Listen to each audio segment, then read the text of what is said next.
नमस्कार मित्रांनो, मी तुकाराम सुरनर जे आर आणि योजना या युट्यूब चॅनलमध्ये आपल्या सर्वांचं स्वागत आहे.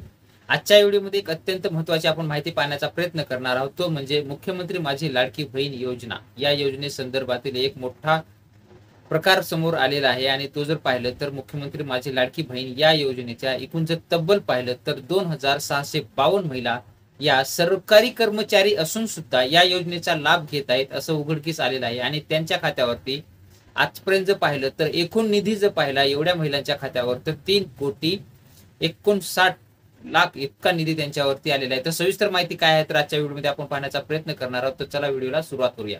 मुख्यमंत्री लाडकी माझी बहीण योजना ही जी सरकारनं सुरू केलेली होती, विधानसभेची जे काही निवडणुका पूर्वी तोंडावरती आलेल्या असल्यामुळे ते निवडणुकीच्या समोर एक योजना सुरू लाभ करण्यात आलेली होती आणि प्रत्येक महिन्याला दर महिन्याला 1500 रुपये देण्याचा सरकारनं निर्णय घेतलेला होता.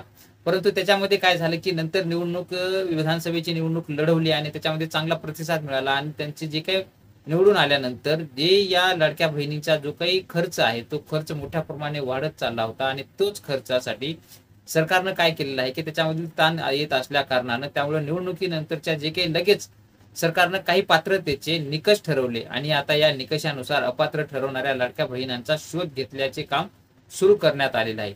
आणि त्याच्यामध्ये जर पाहिलं तर यात मुख्यमंत्री माझी लाडकी बहीण योजनेचा गैरफायदा काही महिलांनी सरकारी कर्मचारी असून सुद्धा घेतल्याच्या तक्रारी समोर येत होत्या आणि शासन निर्णयानुसार सरकारी जर कर्मचारी असेल तर हा मुख्यमंत्री माझी लाडकी बहीण योजनेचा लाभ घेऊ शकत नाहीत. हा ज्यावेळेस शासन निर्णय किंवा योजना काढली होती त्यावेळेस हा उल्लेख स्पष्ट करण्यात आलेला होता. तरीही ज्यांनी कुणी हे अर्ज भरलेले आहेत त्यांना पैसे घेतलेले आहेत त्यांनी असे वारंवार समोर येत होते आणि यावरच योग्य ते पाऊल उचलण्यासाठी राज्य सरकारने लाडकी बहीण योजनेचा लाभ कोणत्या सरकारी कर्मचाऱ्यांनी घेतला आहे हे तपासण्यासाठीची मोहीम राबवली होती.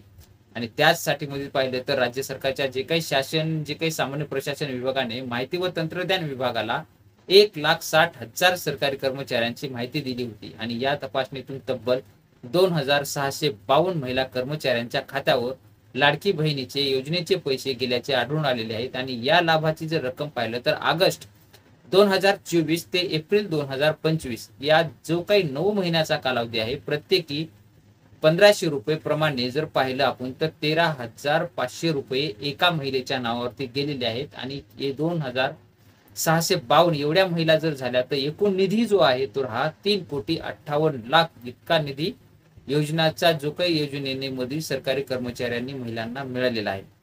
तर आता याच काय केलं जाणार आहे तर मुख्यमंत्री लाडकी बहीण योजनेच्या जे काही शासन निर्णयाची जी काही आधीच स्पष्ट करण्यात आलेला होता त्याच्यामध्ये की सरकारी कर्मचाऱ्यांना योजनेचा लाभ मिळणार नाही. तरीही राज्य सरकारच्या वर्ग 3 व वर्ग 4च्या ज्या काही महिला कर्मचाऱ्यांनी अर्ज भरून फायदा घेतला आहे त्या ज्या काही 2,652 महिला सरकारी कर्मचाऱ्यांना लाडकी बहीण योजनेचे गैरफायदा घेतलेला लाभ जो आहे त्यांच्याकडून आता टोटल एकूण 3,58,00,000 रुपयांची रक्कम ही वसूल करण्यात येणार आहे. यासाठी सरकारकडून जर पाहिलं तर लवकरच सर्व विभागांना वसुलीचे आदेश दिले जाणार आहेत. आणि तसेच या प्रकारामुळे आता आणखीनही काही कर्मचाऱ्यांची तशीच कसून तपासणी केली जाणार आहे आणि त्या जर अशा पद्धतीचा लाभ घेत असतील तर त्यांचा सुद्धा जो काही त्यांना आतापर्यंत दिलेला लाभ आहे तो त्यांच्याकडून वसूल केला जाणार आहे. अशा पद्धतीचे एक छोटंसं अपडेट आहे ते आपण देण्याचा प्रयत्न केलेला आहे.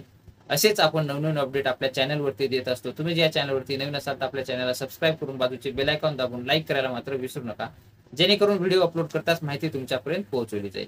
भेटूया नवीन माहितीसह नवीन व्हिडिओमध्ये. धन्यवाद.